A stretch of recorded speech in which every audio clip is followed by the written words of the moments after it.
You are listening to Christian Audio's production of Who on Earth is the Holy Spirit? And Other Questions About Who He Is and What He Does by Tim Chester and Christopher Della Hoyde. This book is read by Jim Denison. This audio recording was produced in 2015 by Christian Audio, which owns the copyright. No portion of this recording may be reproduced for any reason without prior written consent from Christian Audio. This edition issued by contractual arrangement with the Good Book Company. Originally published in English as Who on Earth is the Holy Spirit? And Other Questions About Who He Is and What He Does. Copyright 2013 by Tim Chester and Christopher Della Hoyde. All rights reserved.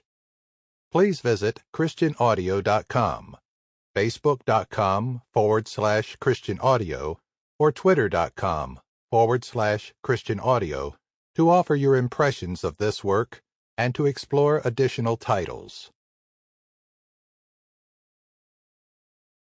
Introduction. Gary was confused. He'd been a believer for a little while. He was growing in his knowledge of Jesus and had got stuck in with a local church. But he was feeling unsettled. He'd been told soon after he became a Christian that the Holy Spirit came to live in all believers. But what he heard people saying about the Holy Spirit confused him. Things like, "The Spirit really helped me," or, "I feel like the Spirit's really putting his finger on this thing in my life." And sometimes people in prayer meetings encouraged those present to pray as the Spirit leads you. As he read in his Bible about praying in the Spirit, having joy in the Spirit, and being filled with the Spirit. The thing was, he wasn't sure he knew what any of that meant, or if he'd ever experienced any of that. Did he really have the Holy Spirit at all, then? For that matter, who on earth is the Holy Spirit? Do you ever feel like Gary? Many people are confused about the Holy Spirit, who he is, what he does, what he's like, and what we should expect from him. And many people feel uneasy when talking about him. In Galatians chapter 3, verses 2 through 5, Paul says, "Let me ask you this one question. Did you receive the Holy Spirit by obeying the law of Moses? Of course not. You received the Spirit because you believed the message you heard about Christ. How foolish can you be? After starting your Christian lives in the Spirit, why are you now trying to become perfect by your own human effort? Have you experienced so much for nothing? Surely it was not in vain, was it? I ask you again, does God give you the Holy Spirit and work miracles among you because you obey the law? Of course not. It's because you believe the message you heard about Christ.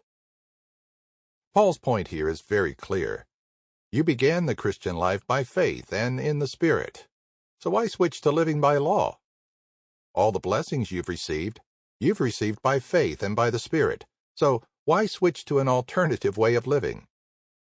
But this argument only works if the Spirit is a noticeable experience.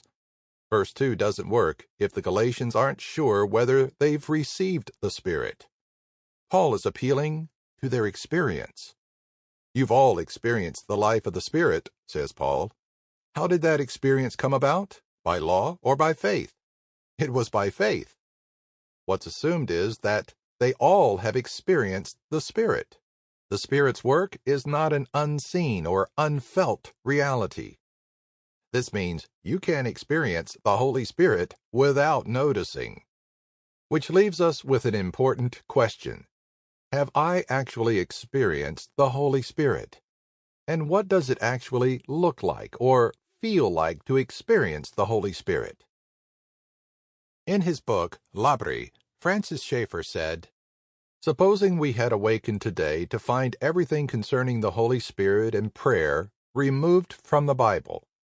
What difference would it make practically between the way we worked yesterday and the way we would work today and tomorrow? What difference would it make in the majority of Christians' practical work and plans? Isn't much work done by human talent, energy, and clever ideas?